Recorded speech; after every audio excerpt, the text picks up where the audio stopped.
မီးပုံမှာမီးရှိနေတယ်နော်တိုင်းပိုက်ဆွဲဖြုတ်လိုက်ဖြုတ်ပြမယ်နော်ဖြုတ်ပြီးဘလို့ပြန်တက်ရလဲဘလို့တက်ပြီးဘာလို့ရလဲအခု over လည်းမပိတ်ဘူးခလုတ်လည်းမပိတ်ဘူးနော်ပထမစမ်းပြတဲ့အတိုင်းပဲလူချင်းမင်းတို့ဒီမှာ gas ထွက်တယ်ဆိုရင်မီးလိုက်ရမယ် okay အဲ့တော့ကောင်းပြီဗျာဒီလိုဆွဲဖြုတ်လိုက်တယ်အဲ့တော့ဒီ comment ပိုင်ရှင်ကသူပြောတာပြန်တက်ပြရင် gas ပေါ်ပြန်ထွက်လာပြန်တက်ပြပေါ့နော်ဘလို့သုံးအောင်လဲတက်ပြန်တက်ဒီလိုအနေထားမျိုးမှာဆိုရင် pipe ကိုပြန်တက်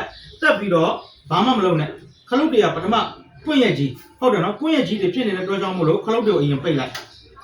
ခလုတ်တွေကိုအရင်ပိတ်လိုက်ဒါလည်းဆန်ဆာပါတဲ့မီးဖို့ဆိုတော့သူ့ဆန်ဆာကတော့အထွေထူးထပ်ပြီးမဆန်းပြတော့ဘူးပေါ့နော်အဓိက pipe ကိုဖြုတ်ပြီးပြန်တက်တဲ့အချိန်မှာဘာလုပ်ရမလဲဒါကိုပဲကျွန်တော်ရှင်းပြပေးချင်တာနော်အဲ့အတွက်ခလုတ်တွေကိုပိတ်လိုက် over ကလည်းဖွင့်ပြီးသားဖြစ်တဲ့အတွက်ကြောင့်မလို့ဒီ safety ခလုတ်လေးပေါ့နော်တချို့ regulator တွေမှာသူကရွှေ့အောင်လာတယ်တချို့ regulator တွေမှာအနက်ရောင်လေးလာတယ်ဘာအရောင်ပဲလာဒီ safety ခလုတ်လေးကိုတစ်ချက်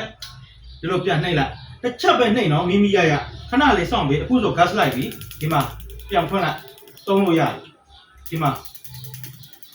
ပြန်ဖွင့်လိုက်သုံးလို့ရတယ်နော်မီးကြောင်မိတ်ပြပေးမယ်ဒီမှာသူကလည်းမီးနှစ်ကွင်းနဲ့ဒီမှာ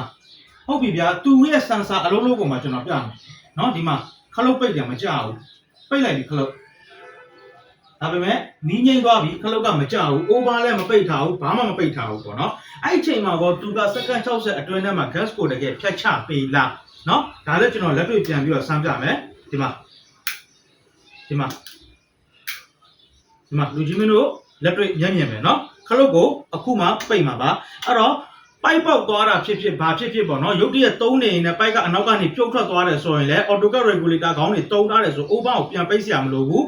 ပိုက်ကိုဒီတိုင်းပြန်ဆွတ်လိုက်မီးဖို့ခလုတ်ကိုပိတ်လိုက် safety ခလုတ်ကိုတစ်ချက်ဖိပြီးတော့မီးဖို့ခလုတ်ကိုပြန်ဖွင့်ပြီးတော့တုံးလို့ရပါတယ်ခင်ဗျာ issue upgrade အတွက်အထူးပဲကျေးဇူးတင်ရှိပါတယ်